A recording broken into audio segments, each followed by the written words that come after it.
Hello and welcome to the Mental Health Hotline.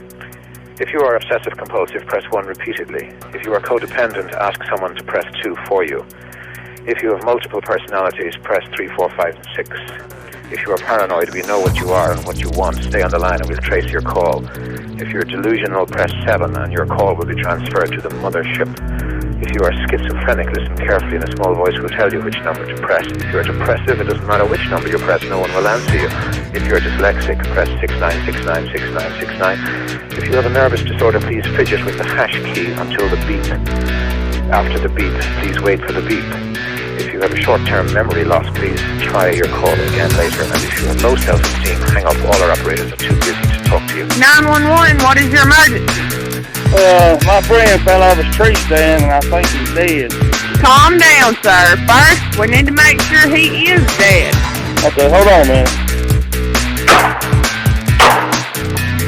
Okay, now what?